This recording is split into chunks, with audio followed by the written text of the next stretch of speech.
state capital. Although details of how the baby got to the point remain sketchy, it was gathered that the baby must have been abandoned there to die by a careless mother who gave birth out of wedlock. According to onlookers, the baby girl was reportedly sighted alive in the early hours of the morning but later died when no one came from those who saw her first. And the deceased child, and their onlookers expressed sadness over the manner the child, whom they described as innocent, was left to die a pitiable death. When contacted, the state police spokesperson Asinim Bootsworth said he was yet to be informed about the incident as at the time of filing this report. The Women Council of the Trade Union Congress (TUC) has condemned the rise in rape cases and other gender-based violence in the country. Members of the TUC Women Commission in Delta State made their feelings known in a rally across major streets of Asaba, holding placards with inscriptions such as "Future mothers deserve protection," "No to rape is a collective responsibility," and "Speak up against rape."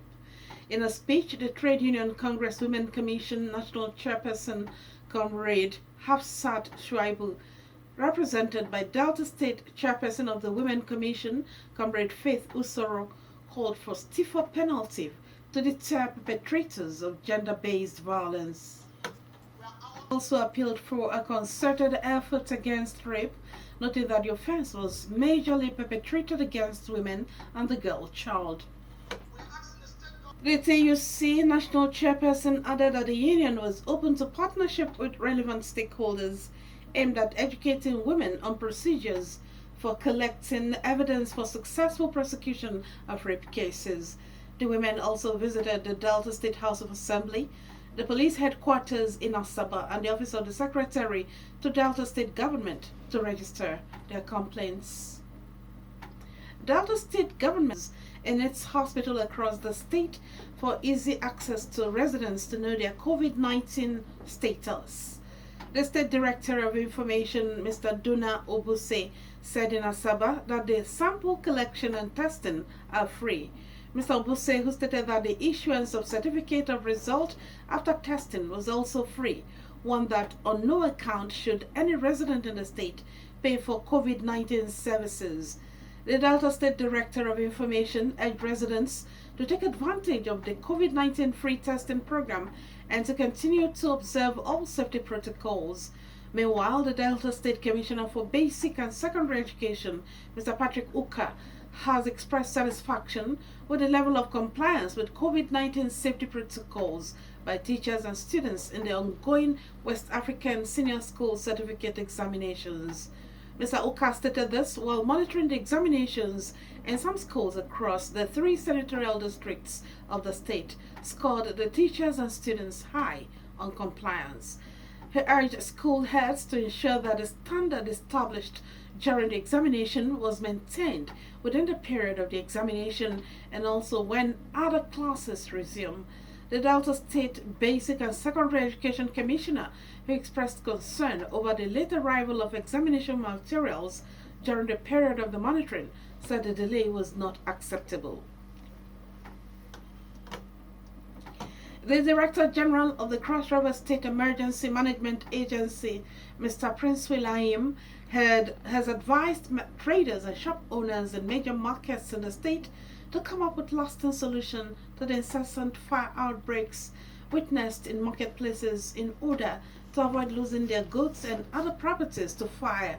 He gave the advice when he visited Marion Market following another fire outbreak in the market just a few weeks after a part of the same market was ravaged by fire.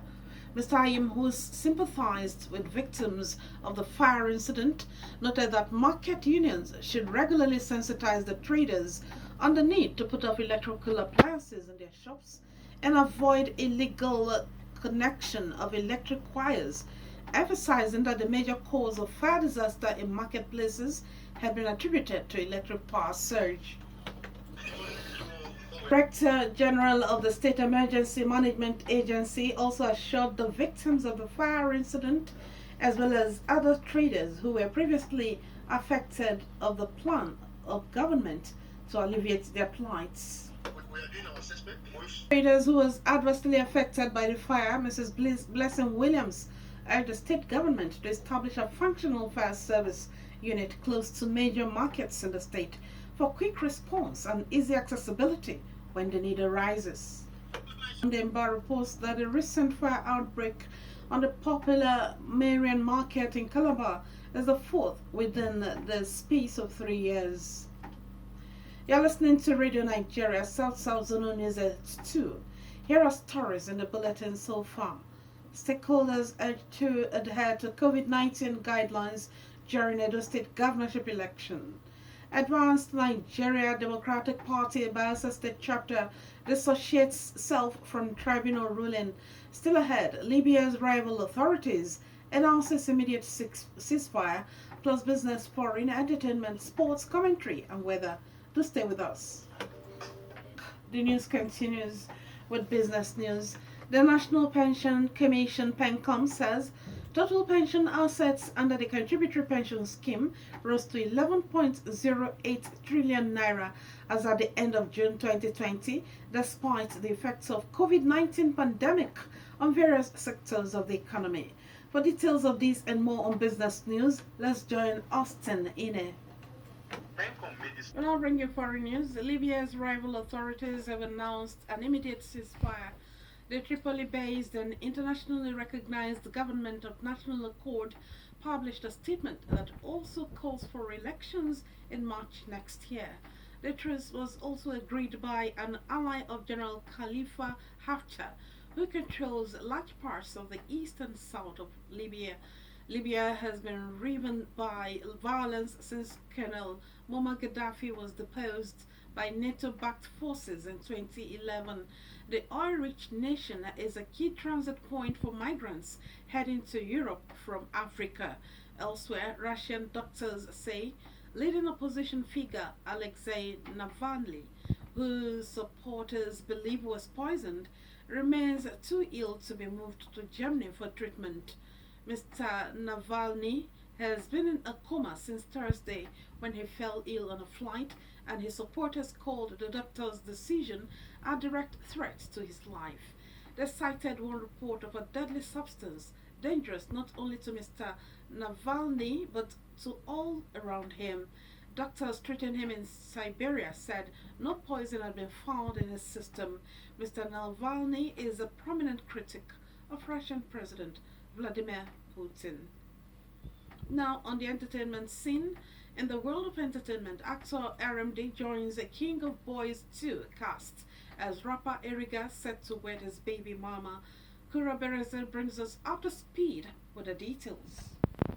Sporting scene, Nigerian International aims for his third Europa League trophy as FC Barcelona appoint Lassin as assistant coach.